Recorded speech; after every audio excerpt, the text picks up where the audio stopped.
We have been lied to. For centuries, pop culture has sold us the image of Asmodeus as a sophisticated seducer, a charming prince of lust who deals in pleasure. This is a fatal forensic error. The historical texts do not describe a lover, they describe an executioner. This is the entity recorded in the ancient files as the destroyer, the invisible force that entered a bridal chamber in Media and suffocated 7 men before they could even touch their wives. He is not the spirit of romance. He is the entropy of the human soul.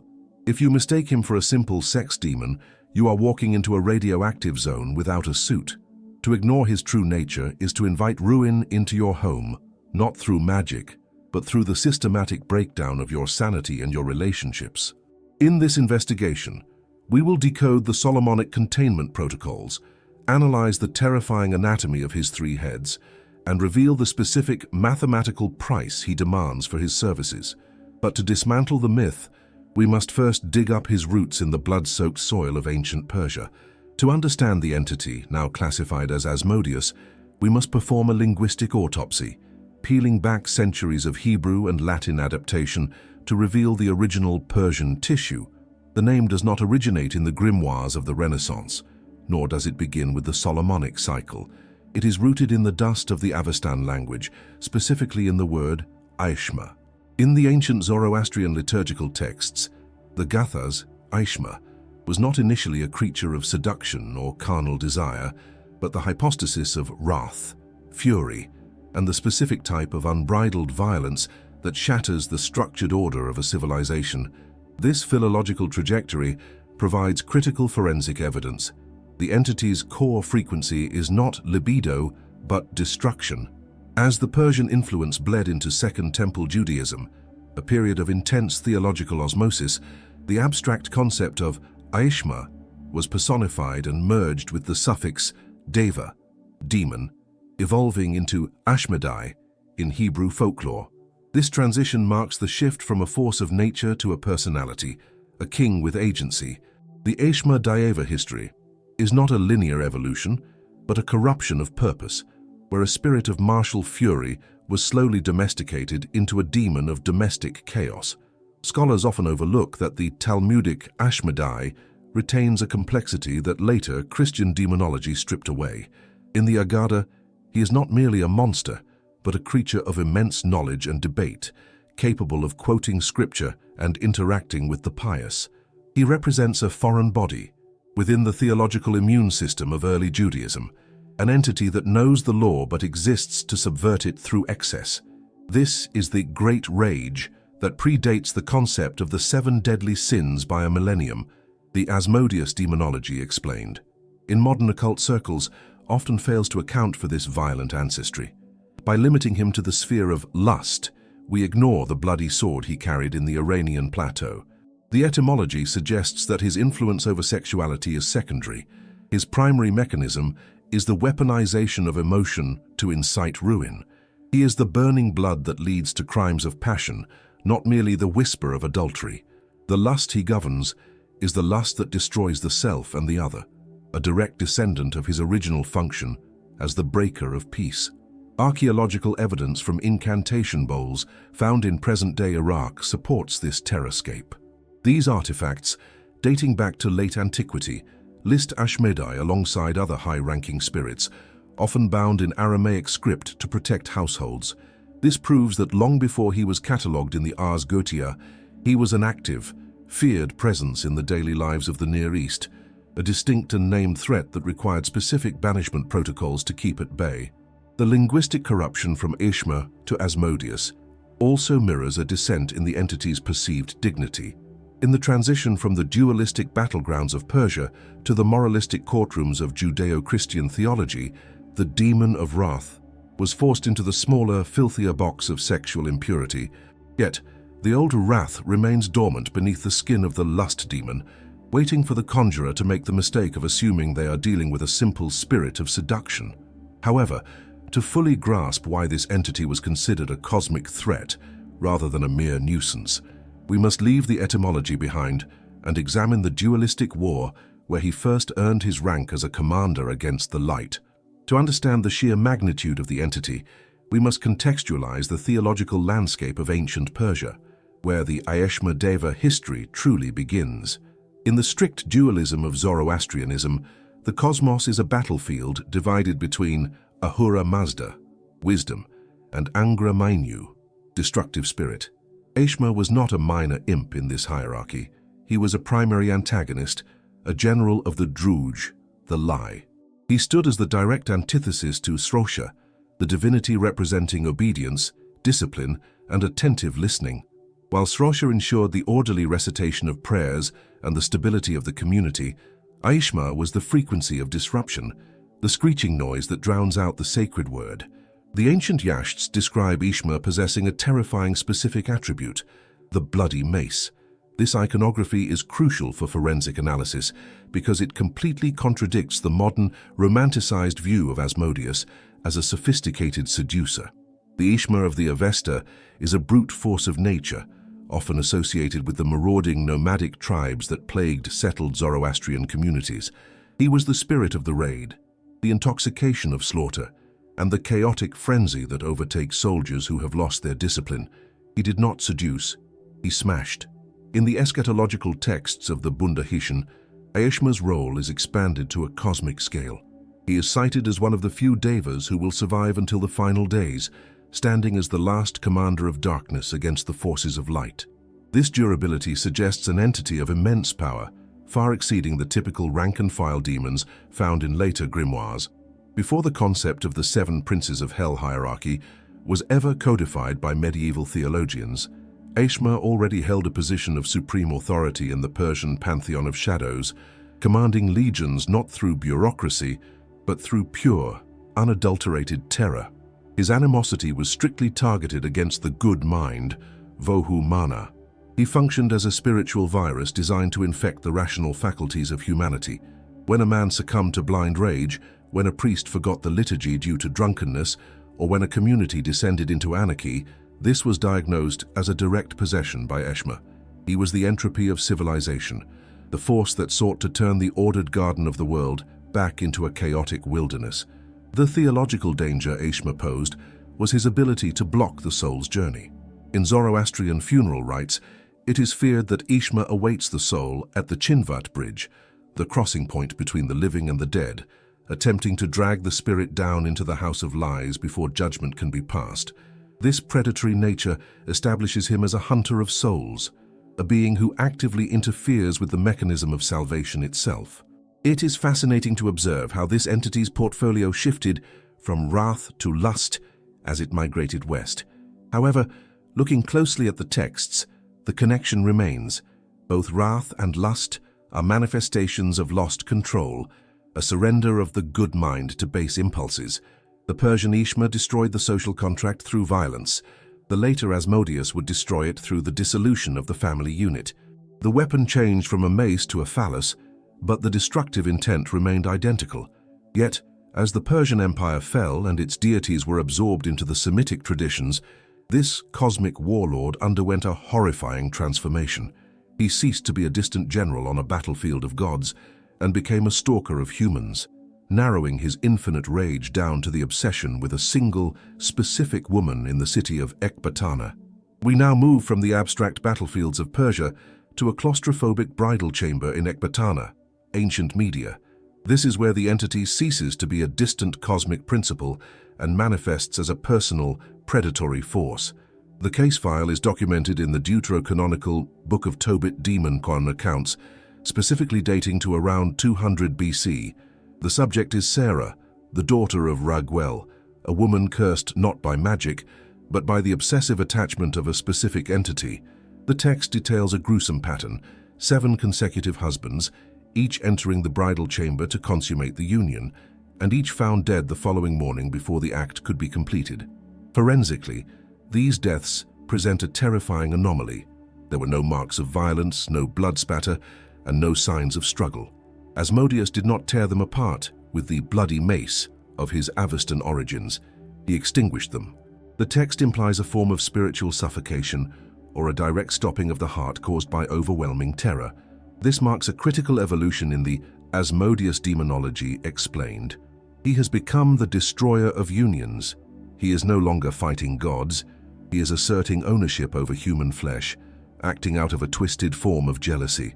The Mikakain, Book of Tobit, provides the first clear psychological profile of the demon. He is described as loving Sarah, a detail that adds a layer of disturbing voyeurism to the haunting. He permits her to live, but systematically slaughters any male who attempts to claim her. This establishes his domain over the threshold of marriage, not to protect it, but to corrupt it. He sits in the shadows of the bedroom, a third party in the contract, enforcing a celibacy of terror. This narrative cemented his reputation as the arch-enemy of the procreative act and the sanctity of the family unit. The exorcism detailed in the text involves Tobiah, guided by the archangel Raphael, using the burning heart and liver of a fish to drive the demon away. The smoke acts as a fumigant, repulsive to the spirit's olfactory senses. It is a primitive, visceral ritual, biology used against theology. The text states that upon fleeing the fumes, Asmodeus retreated to the remotest parts of Egypt, where he was bound. This geographical detail is significant, linking the demon to the wastelands, the places devoid of human habitation and order. This specific historical account transforms Asmodeus from a vague spirit of wrath into a distinct personality with specific triggers, sexual jealousy, and specific weaknesses, fumigation. He is revealed as a being that can be interacted with, provoked, and, crucially, repelled. The Ekbatana incident serves as the primary precedent for all future engagement with this king. He is territorial, he is lethal to husbands, and he operates in the dark spaces of intimacy. However, the binding in Egypt was not permanent. The entity was too potent to remain in the desert sands forever.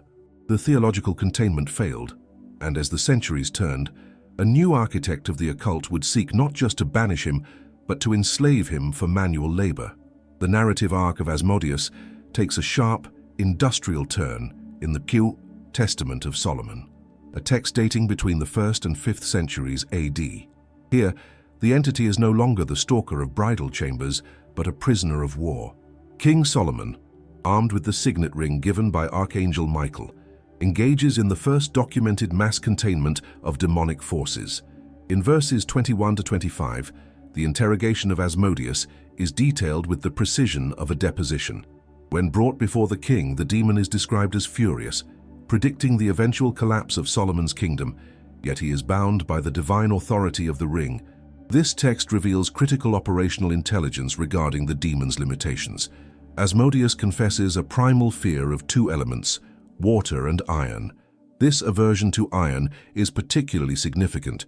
It connects him to the ancient Fae and chthonic spirits that predate monotheism, suggesting his origins lie in the very earth itself. To bypass this, Solomon forces the demon to utilize the shamir, a mysterious worm or radioactive substance capable of cutting stone without the stroke of a hammer, to construct the Temple of Jerusalem. Thus, the holiest site in Judaism was, paradoxically, erected by the sweat of the profane. The dynamic here is one of dangerous leverage. Asmodeus is not compliant. He is resentful. He explicitly tells Solomon, "I was born of an angel's seed by a daughter of man." This admission of Nephilim lineage, linking back to Genesis 6, attempts to elevate his status above the other demons, positioning himself as a semi-divine prisoner rather than a mere monster. He is arrogant, refusing to stand before the king until forced, and constantly threatening that once the ring's power fades, he will reclaim his dominance. The Solomonic containment Wesa was not just about labor, it was a ritual humiliation. Solomon forced Asmodeus to twist clay and carry water, tasks beneath the dignity of a prince. This suppression generated a karmic pressure that the text acknowledges. Asmodeus prophesies that while Solomon controls him now, the king's lust for foreign women will eventually be his undoing, a trap Asmodeus himself claims to lay. It is a chilling reminder. The magician may hold the whip, but the demon holds the time. This era defines the magician versus spirit paradigm that underpins all Western occultism. It established the dangerous precedent that these entities could be harnessed for engineering and information. However, as the Solomonic dynasty crumbled and the temples fell, the nuanced understanding of Asmodeus as a complex, Nephilim hybrid laborer was lost. The Catholic Church would soon rise, and in their need for a simplified moral binary, they would strip him of his complexity. The 16th century marked the beginning of a theological bureaucracy that would permanently cripple the public understanding of the infernal hierarchy. In 1589, the German bishop and witch hunter Peter Binsfeld published his seminal work, De Confessionibus Maleficorum, in which he attempted to organize the chaos of hell into a neat administrative structure matching the 7 deadly sins. It was here that Asmodeus underwent his final and most restrictive mutation. Binsfeld assigned him the domain of luxuria, lust, forcing the ancient Persian warlord of wrath into the narrow, velvet-lined coffin of sexual depravity. This classification was a strategic move by the Counter-Reformation Church. They needed tangible figureheads for moral failings to scare the peasantry into piety. By branding Asmodeus as the singular demon of lust, they stripped him of his intellectual and martial capacities in the eyes of the uninitiated. He became the patron saint of the brothel and the adulterous bed, a frightening but ultimately carnal bogeyman. The terrifying cosmic implications of Asmodeus demonology explained in the Book of Tobit, where he kills to prevent union, was simplified into a mere temptation to commit acts of impurity. However, a forensic reading of Binsfeld's classification reveals a lingering complexity. While lust was the headline, the demon retained dominion over houses of gaming. This connection is vital.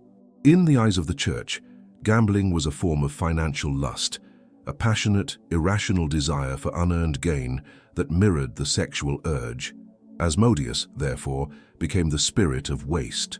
The waste of seed, the waste of money, and the waste of life's potential.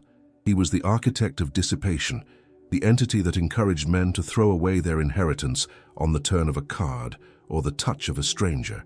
This era also solidified the Kyo 7 Princes of Hell hierarchy, placing Asmodeus alongside heavyweights like Lucifer, pride, and Mammon, greed. Yet, this elevation in rank came with a degradation of character. In the Solomonic texts, he was a proud builder and a keeper of secrets. In Binsfeld's dogma, he was reduced to a purveyor of filth. The Church effectively domesticated the demon, making him a problem that could be solved with chastity belts and prayer, rather than a cosmic force requiring high ritual magic to contain. Crucially, this simplification ignored the inherent violence of his origins. By focusing solely on sex, the theologians obscured the fact that Asmodeus's version of lust is predatory and destructive. It is not the pursuit of pleasure, it is the pursuit of possession. The men he destroys in the texts are not merely seduced, they are consumed. Binsfeld's label of lust acts as a mask, hiding the wrath that still boils underneath, waiting for the victim to lower their guard in a moment of vulnerability. This theological rebranding set the stage for how the demon would be visualized for centuries to come. The terrifying invisible force that suffocated grooms in Ecbatana was about to be given a face, or rather, 3 faces. The artists of the 19th century were preparing to drag him out of the abstract and ink him onto the page, creating the nightmare fuel that would define him in the Ayaz Goetia King Asmodeus entries. We now turn our attention to the definitive visual evidence, the 1863 engraving by Louis Le Breton for Jacques Collin de Plancy's Dictionnaire Infernal. Before this image, Asmodeus was a shapeless terror or a generic gargoyle in the margins of manuscripts. Le Breton provided the mugshot that codified the demon's physiognomy for the modern occultist. This is not a random assortment of animal parts. It is a sophisticated chimera where every limb represents a specific tactical capability of the entity. The image depicts a king with 3 heads, a grotesque trinity mocking the divine, symbolizing the omnidirectional awareness of a predator that never sleeps. The first head is that of a bull. In the forensic symbology of the Near East, the bull is the engine of virility and unyielding momentum. It connects Asmodeus to the ancient Baals and the destructive capacity of the stampede. This head does not speak. It breathes the heavy, hot air of stubbornness. It represents the blind drive of the libido, the force that plows through social consequences without hesitation.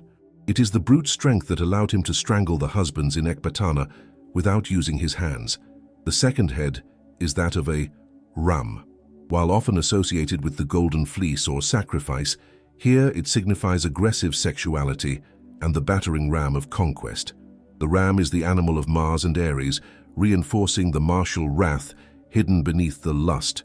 It is the head that lowers itself to break down the doors of the virtuous. In the hierarchy of the image, the ram and the bull flank the central face, suggesting that animalistic violence and desire are the pillars that support the demon's central intelligence. The third and most unsettling head is that of a tad, man. It is sandwiched between the beasts, appearing eerily calm.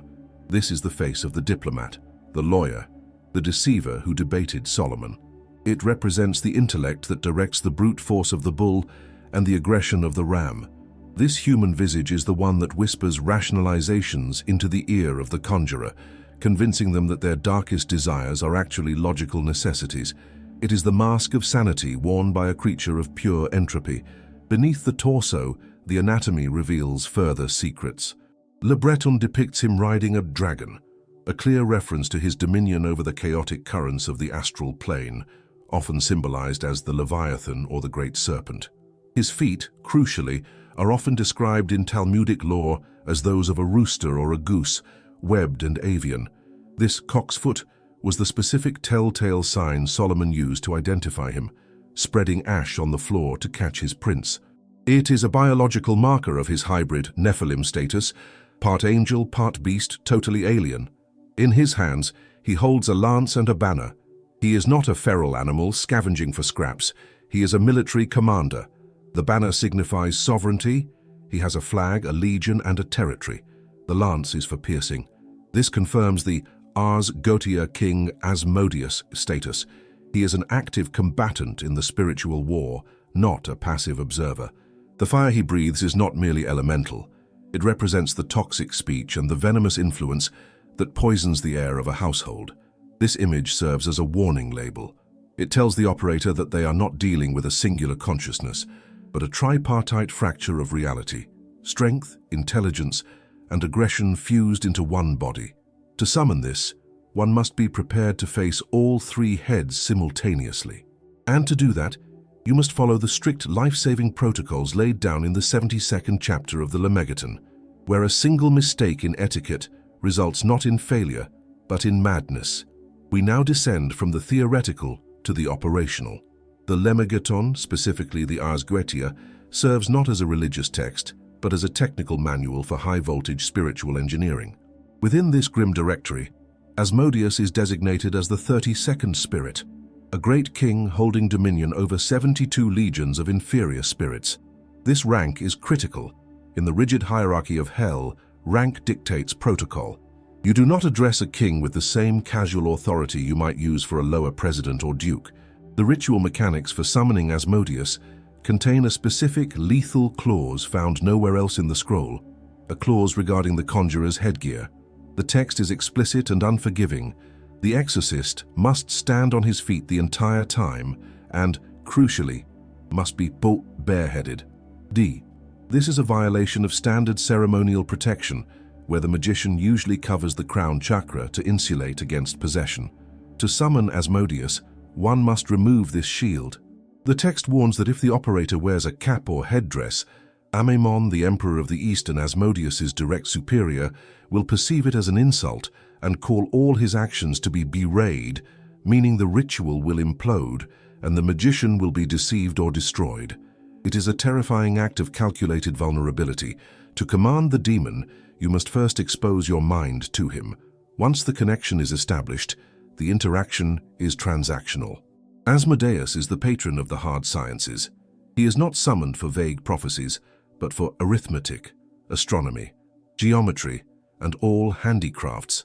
This paints a picture of a demon who is deeply embedded in the mathematical structure of reality. He offers the Ring of Virtues, an artifact of immense power, but he demands a precise payment of respect and intellectual engagement. He makes the conjurer invincible, not through muscle, but through the superior application of strategy and calculation. However, the physical manifestation is hazardous. The Goetia notes that he appears with belchings of fire.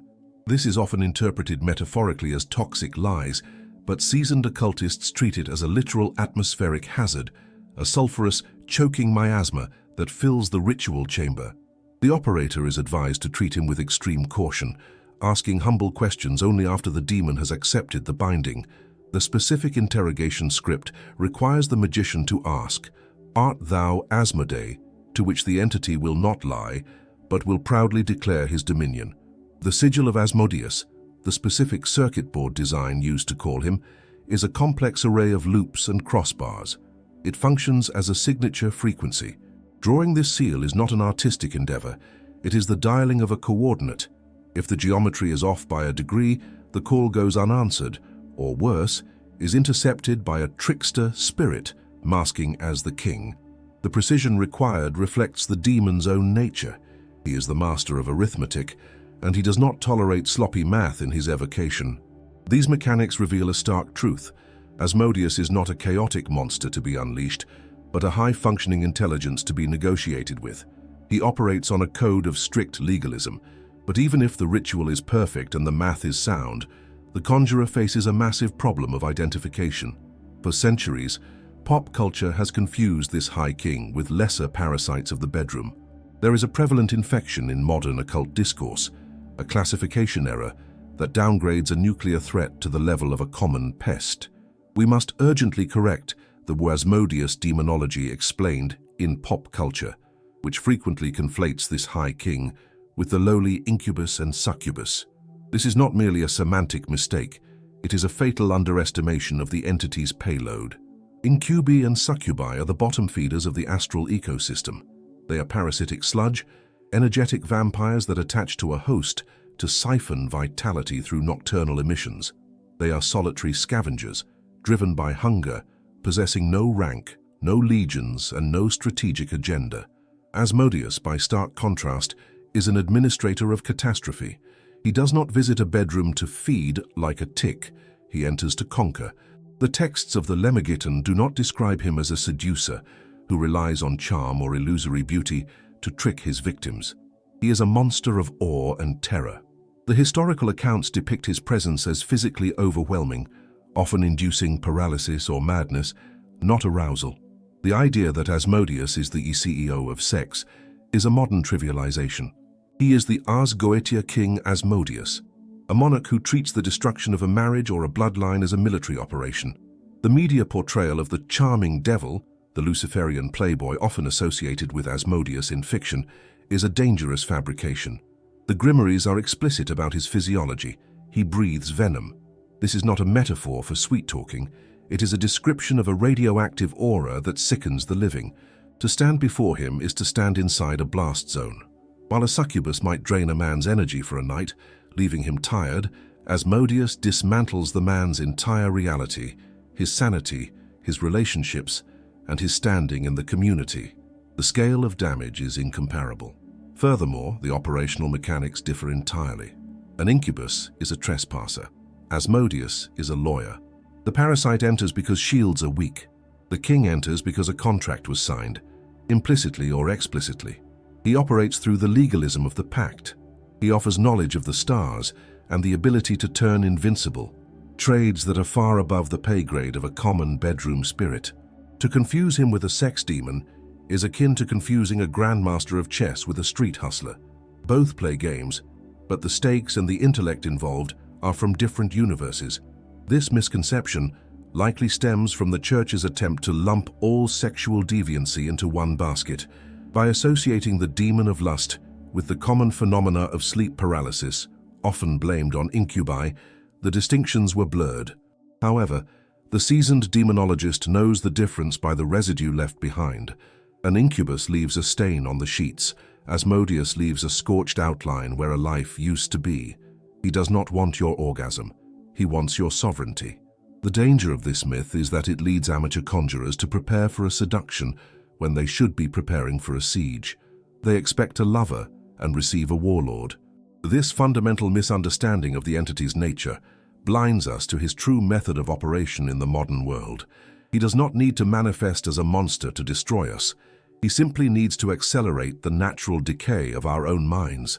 This leads us away from the grimoires and into the clinic, who, if Asmodeus is the spirit of wrath disguised as lust, then his modern manifestation is not found in a magic circle, but in the chaotic breakdown of the human psyche described by Carl Jung. We leave the sulfur of the ritual chamber and enter the sterile light of the analytic clinic. Here, the entity known as Asmodeus is not banished by fumigation, but by integration. Through the lens of Carl Jung's depth psychology, Asmodeus is no longer an external demon with 3 heads, but a terrifyingly accurate map of the shadow archetype. Specifically, he represents the destructive libido. It is crucial to remember that for Jung, libido was not merely sexual desire. It was the raw psychic energy that drives life. When that energy is blocked, repressed, or corrupted, it regresses. Asmodeus is the face of that regression, the life force turning back upon itself to devour the host. In this psychological framework, the Ashmedaiva history of wrath makes perfect clinical sense.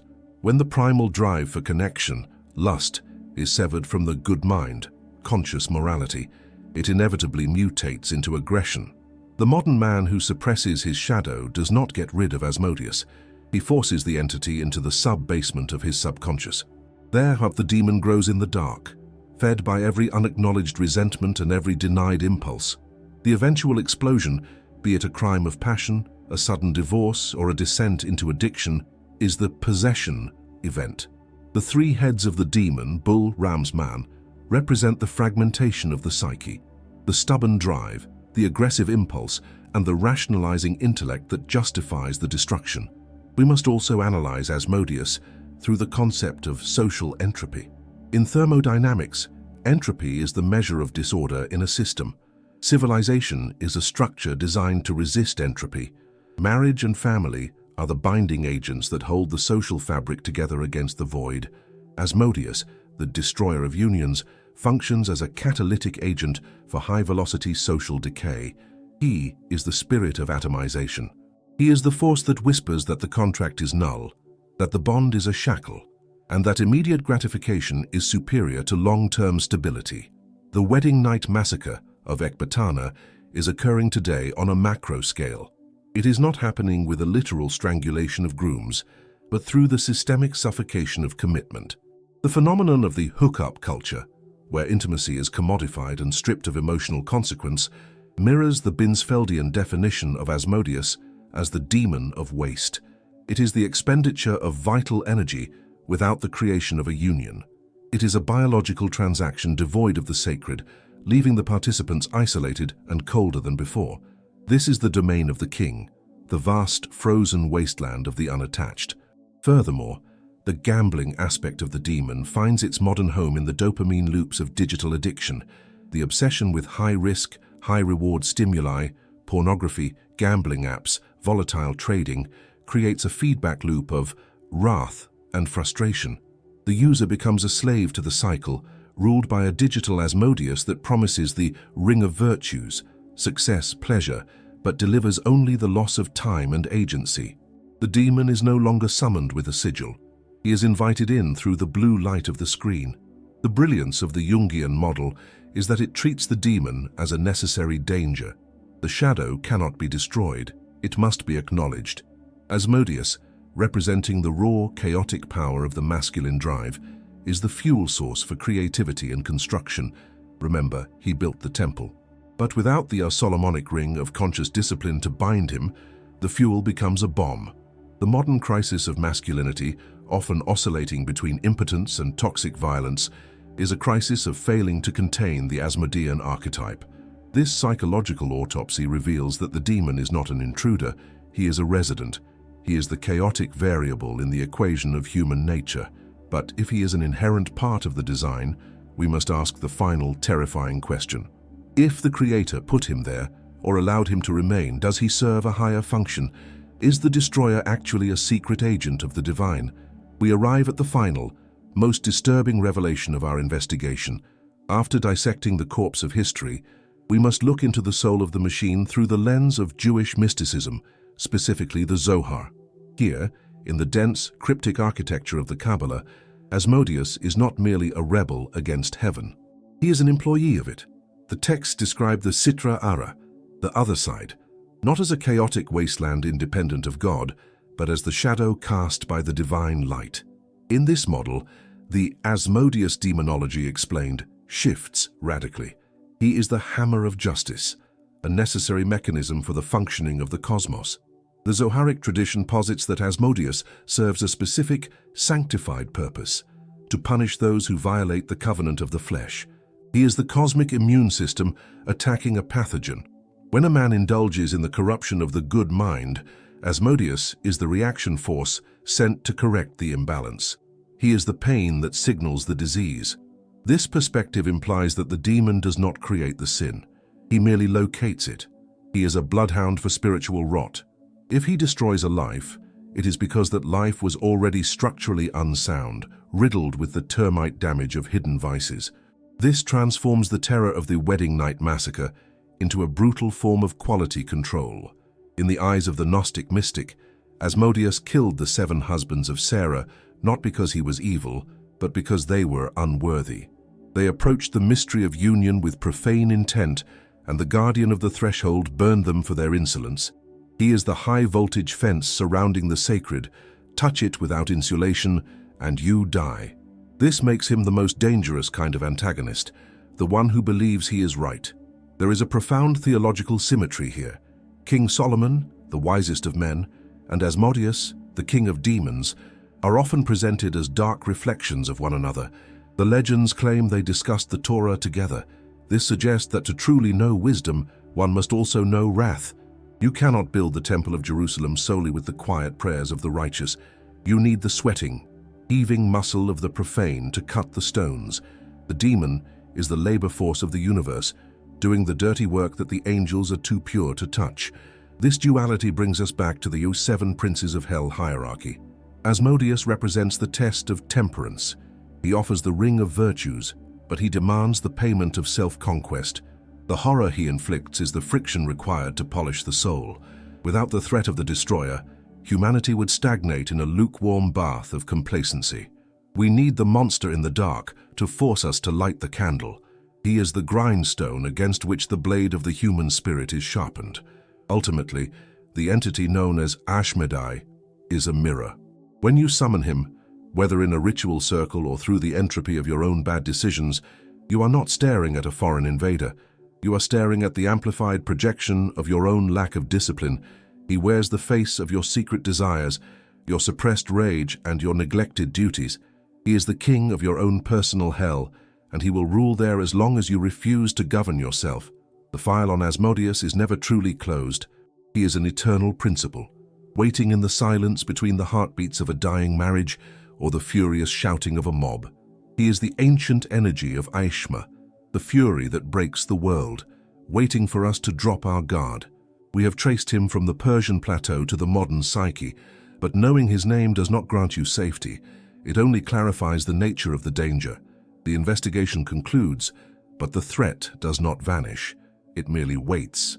We have peeled back the layers of folklore to reveal that Asmodeus is not a random monster wandering the astral plane, but a specific, necessary function of the cosmic machine.